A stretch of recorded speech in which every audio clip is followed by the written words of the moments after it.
In today's video, I take an oil bath, I fight with the wiper blade, and I find something we have been looking for a few days.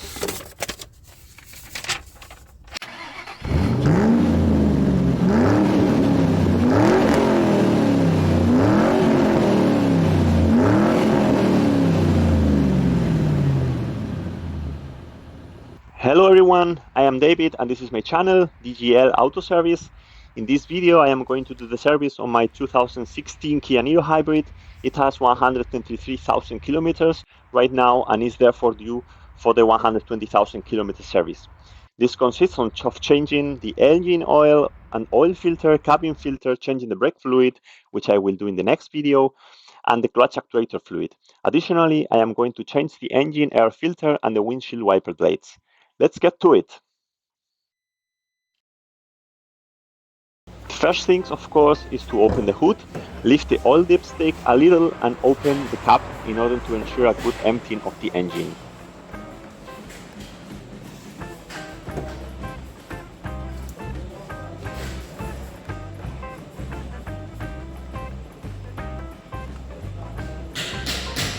Now we can lift the car on the elevator.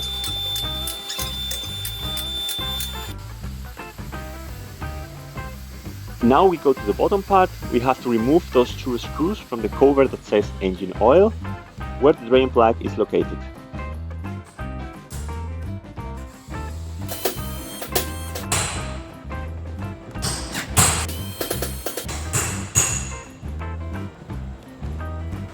There we have the drain plug.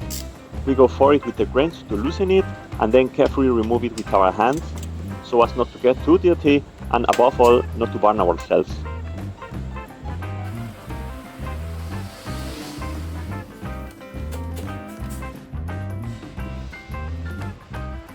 Watch out for the mess, we let it empty and we go to the filter area.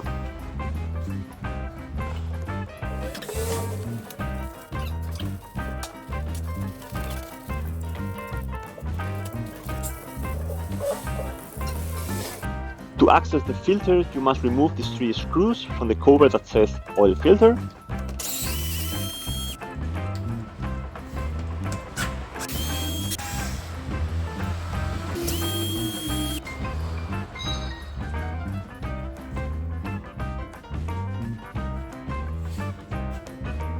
The tool I bought for the filter is too big and it doesn't work for me, so I asked one of the shop guys for help, who gave me a hand by loosening the filter with one of these universal wrenches.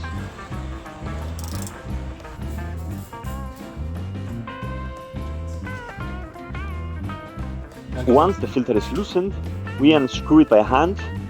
I don't know if there is a way to do this without throwing that much oil, since the opening doesn't give much room and I haven't been able to unscrew the filter any faster. It's a mess.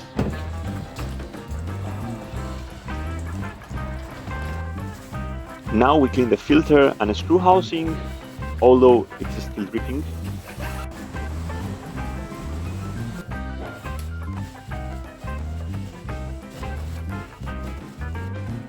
Once everything is clean, we proceed to install the oil filter. Here you have the reference of the Male filter that I have chosen. Before installing it, it is advisable to wet the filter gasket with new engine oil so that it fits better.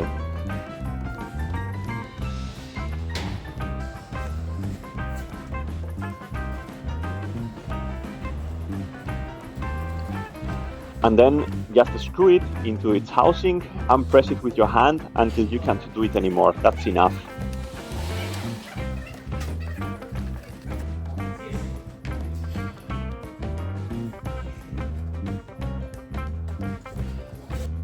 Now it's good to clean the area, which is full of oil splashes.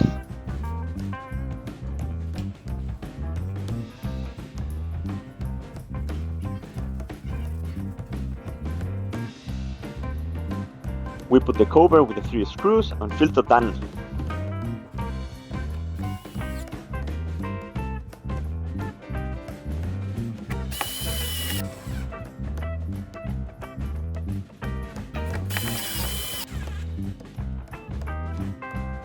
We move on, putting the drain plug with its washer.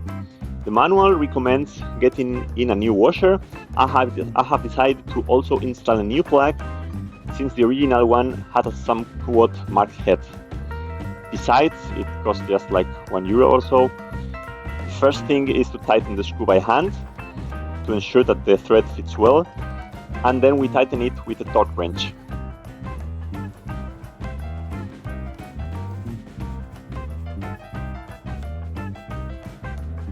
According to the manual, between 34 and 44 Newton meters, I have put about 40 on it.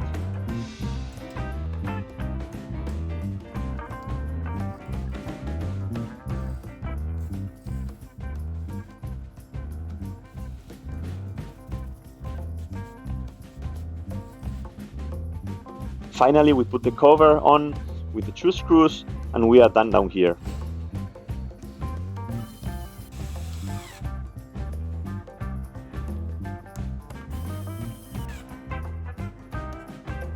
The next step is to lower the car and fill it with new oil.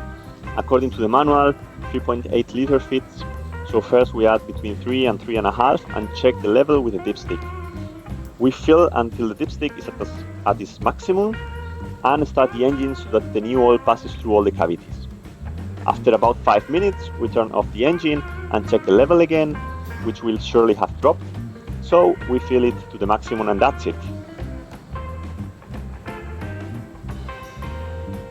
With the oil and filter changed, the next thing I am going to do is change the intake filter. To do this, you must remove these 3 clips from the engine cover, then lift the lid a little and pull it out.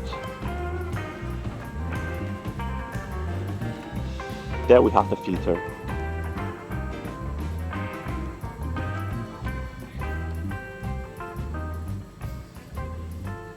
It wasn't dirty at all, and it makes sense since it is already soon for it to be changed. We also see that the old filter change at the Kia dealership is also mild, like the one I bought.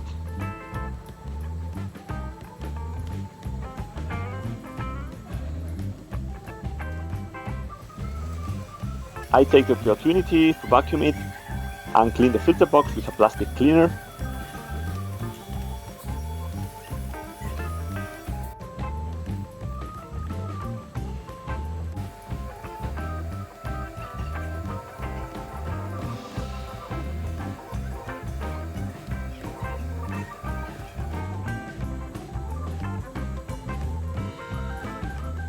Now we put on the new one, paying attention to the up marks, and then put the cover back on in the reverse order of this assembly.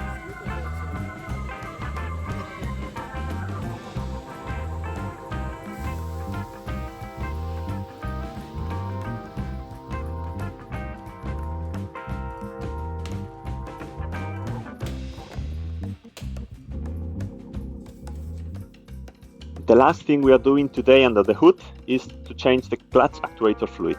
The good way to do it is to have the Kia machine to force the purge of the entire circuit, but I don't have it. In any case, by changing the fluid in the reservoir, we make sure to renew 90 till 95% of all the fluid in the circuit, which is not bad at all. If you have done a little research, you will already know, otherwise I will tell you. It turns out that the liquid in this small circuit, in both the Kia Niro and the Hyundai Ioniq, ages faster than stipulated by the brand and ends up leaving some disgusting deposits in the reservoir. That is why I usually do this about 3 or 2 times every 600-700 kilometers when I see that the service date is approaching. It is something very simple to do, especially in Kia Niro, and you can do it in your garage and will be good for your car. The procedure is easy. We absorb the liquid from the reservoir with a syringe. You see that it comes out very brown, and this is only about 4,000 kilometers old. Be very careful with the brake fluid, it is very corrosive, so please clean what you stain right away. We fill the reservoir with new .4 up to the max mark. And that should be it. It doesn't have any major complications.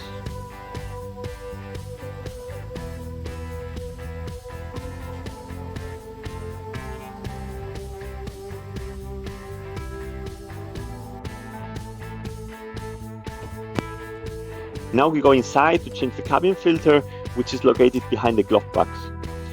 To gain some space, I moved the passenger seat back and began by opening and emptying the glove box.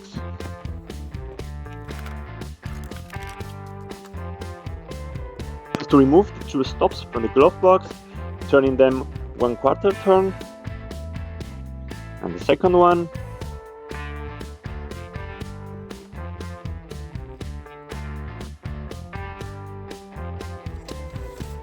and now we take out the shock absorber from the glove box.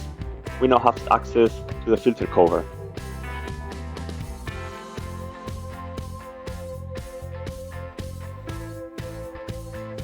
To remove the lid, we squeeze the clips on both sides and pull outwards.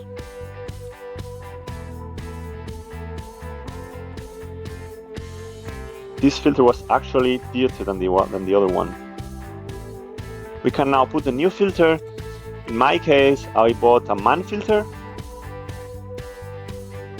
There you have the reference number.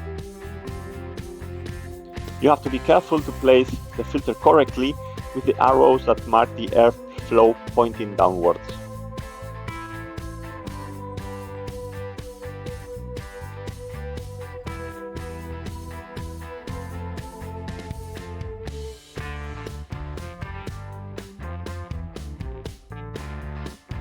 The lid is placed under pressure until the two clips click.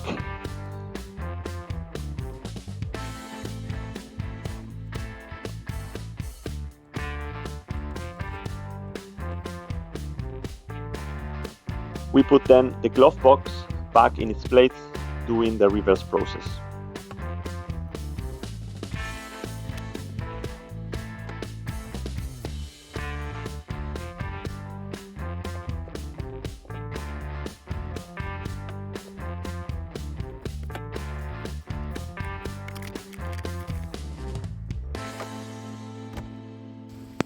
We return to the outside to change the wiper blades. I'm going to put in Bosch Aerotwin, that works very well. There you have the reference number. The front ones come out by opening the cover, pull it down in the direction of the arm, and then it can be removed.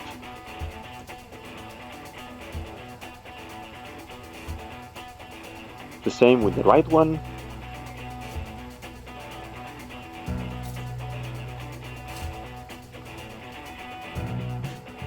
Of course, some cleaning before putting the new ones in.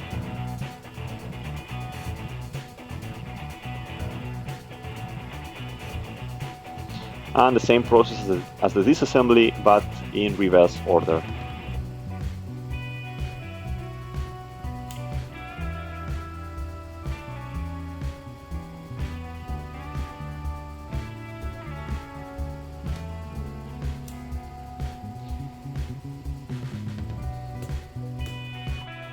We move on to the back, where I'm also going to put Bosch Aerotwin. Here you have the reference number for this one. To remove the old one, you have to rotate it and pull it firmly. I realized this after struggling with it for a while. I didn't want to break anything. That's why it took a bit longer than I thought.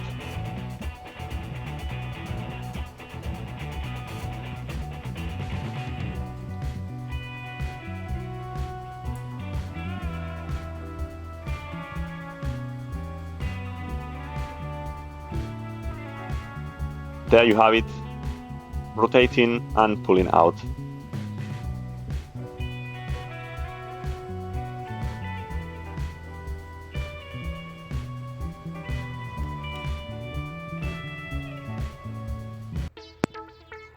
And that's all for today. In the next video I will change the rear brakes, discs, pads and brake fluid. And in later videos there will be a good washing and waxing of the exterior and an interior cleaning. If you don't want to miss it, subscribe to the channel.